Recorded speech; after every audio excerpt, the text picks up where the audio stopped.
politique de développement durable sur l'entreprise qui est maintenant très appuyée et sur lequel nous avons maintenant des objectifs clairs qui vont nous emmener avec un plan d'action jusqu'en 2015.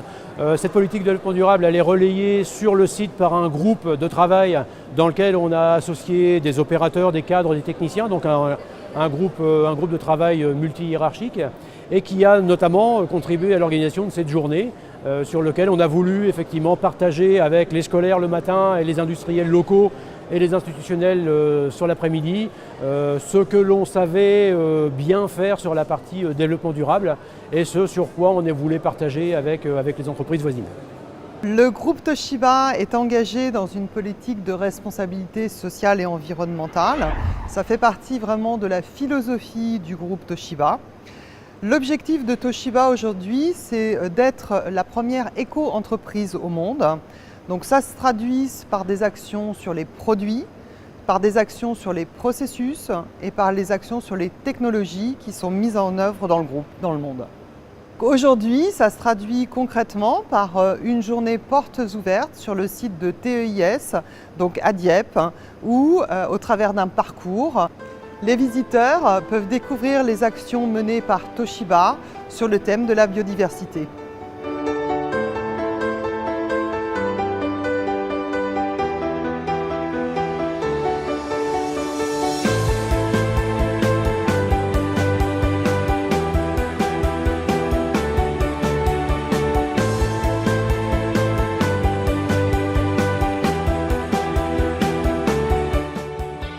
Aujourd'hui, Toshiba a souhaité participer à la Journée internationale de la biodiversité et de l'environnement pour expliquer quelles sont les actions qui sont mises en place au quotidien depuis des années par Toshiba en matière d'environnement et qui sont mises en place également par nos fournisseurs, puisqu'en fait Toshiba est certifié ISO 14000 depuis maintenant une dizaine d'années, donc je dirais c'est un souci permanent de Toshiba, non pas pour cette journée uniquement, mais en termes de politique de société depuis des années. Je vous présente le rôle à chacun concernant le tri des déchets dans l'entreprise. C'est-à-dire que nous disposons de différentes poubelles et chaque personne collecte ses déchets, doit respecter absolument les poubelles désignées. Et ensuite, une fois par mois, on établit un contrôle afin de savoir si chaque personne a bien respecté la poubelle qui correspond aux déchets. Et on établit un rapport qu'on transmet à la hiérarchie qui permet derrière de mettre des actions en place au cas où les poubelles ne soient pas respectées. Donc concrètement, la réutilisation des déchets vise à transformer certains produits qui seraient envoyés en recyclage, en destruction dans les filières spécialisées, à les transformer chez nous en interne avec un équipement en matériel de calage et de protection pour nos équipements, de manière à pouvoir les faire envoyer, les faire parvenir à nos clients en toute sécurité pour préserver le produit. Le polystyrène ici, avec 18 sacs comme ceci, nous allons le passer dans différentes machines et nous allons obtenir un bloc comme celui-ci. Ce bloc partira dans une autre usine pour fabriquer après de la plaque d'isolation, plaques qui font 2,40 m par 1,20 m et qui servent à faire l'isolation extérieure des différents bâtiments actuellement. On est spécialisé dans le traitement et l'extraction des métaux précieux issus des déchets électriques et électroniques. Donc aujourd'hui, journée porte ouverte Toshiba, ça va nous permettre de sensibiliser les jeunes au recyclage et notamment au recyclage des déchets électroniques, de leur téléphone portable par exemple, qu'ils comprennent bien tout le processus de traitement et de valorisation matière de ces déchets. Donc, nous sommes partenaires de Toshiba sur le site de Dieppe pour le traitement, la collecte et la valorisation des déchets. Nous collectons sur le site le papier, le carton, le plastique, le bois et les déchets industriels banals. Donc nous avons forcément répondu présent à Toshiba pour sa journée porte ouverte, pour le soutenir dans cette initiative et également mettre en avant notre nouveau centre de tri haute performance situé sur la région rouennaise qui nous permet de réduire la part d'enfouissement et augmenter le taux de valorisation matière. Certaines entreprises comme Toshiba ont la volonté de protéger donc la nature et la faune sauvage. Pour cela, ils nous demandent donc des informations et on crée des zones de refuge pour les oiseaux. Ici, il y a différentes choses qui ont été faites comme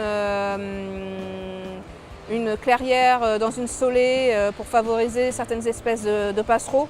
Cette association est composée en 2 pôles, c'est-à-dire qu'il y a le pôle nature où on a un musée de la nature pour accueillir du public et faire de la sensibilisation auprès de ce public. Et on reçoit chaque année environ 5000 scolaires où on fait de l'éducation à l'environnement. Ensuite, on a le centre de sauvegarde de la faune sauvage où on reçoit 1500 animaux sauvages et on fait toutes les espèces confondues, c'est-à-dire reptiles, oiseaux et mammifères. Et en 2000, on a commencé à prendre en charge les jeunes phoques veaux marins où il n'y avait pas de centre en France et on a eu Delphine qui était le premier phoque qui a été pris en charge, élevé et relâché dans la nature. Donc la maîtrise des impacts industriels par l'éco-process, c'est par exemple de faire des contrôles continus sur les émissions de poussière qu'on rejette à l'extérieur.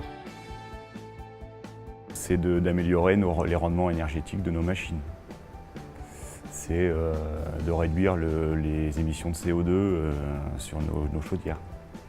C'est la maîtrise des déchets, c'est la maîtrise des risques aussi par notre équipe de seconde intervention qui peut intervenir en cas de défaillance ou de problème de pollution.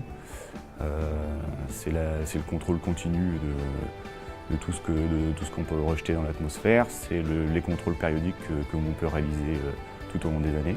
Donc dans le cadre de notre politique d'achat, et notamment en termes d'environnement, nous avons instauré un système de communication avec nos partenaires fournisseurs.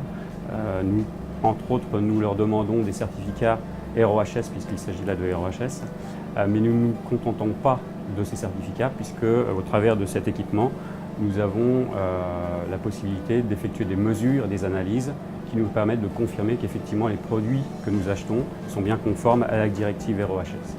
La dématérialisation est un axe fort et on est ici pour présenter 2 innovations uniques.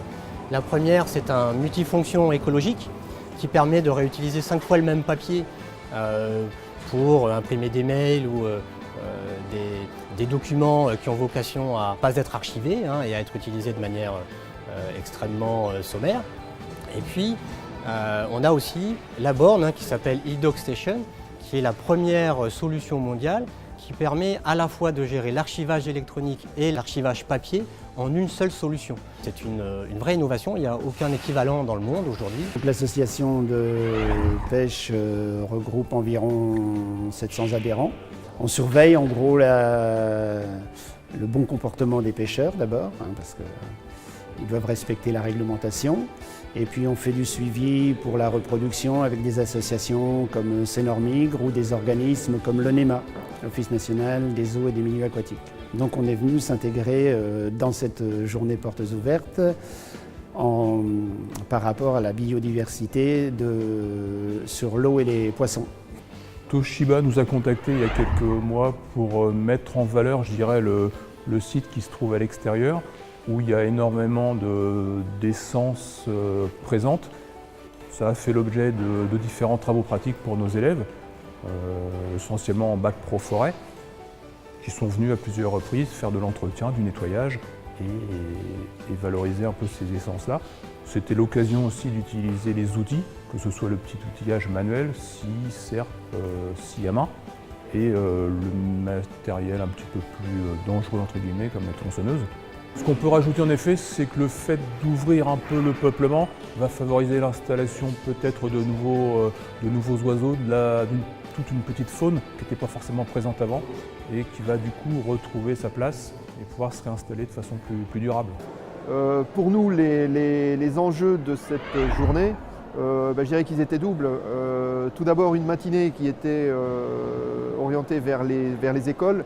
L'objectif était pour nous de montrer aux collégiens qu'effectivement l'entreprise d'aujourd'hui a beaucoup changé par rapport à l'image que l'on pouvait s'en faire et qu'ils ont encore dans l'esprit d'ailleurs aujourd'hui malheureusement, et que c'est l'entreprise aujourd'hui qui quelque part montre l'exemple et qui peut être effectivement exemplaire sur l'ensemble de ces bonnes pratiques. Ensuite, donc l'après-midi, qui était lui plus orienté sur le monde professionnel et institutionnel, nous a permis, je pense, de montrer dans quel sens la relation finalement entre entreprises, entre partenaires associatifs peut avoir du sens dans nos sociétés d'aujourd'hui.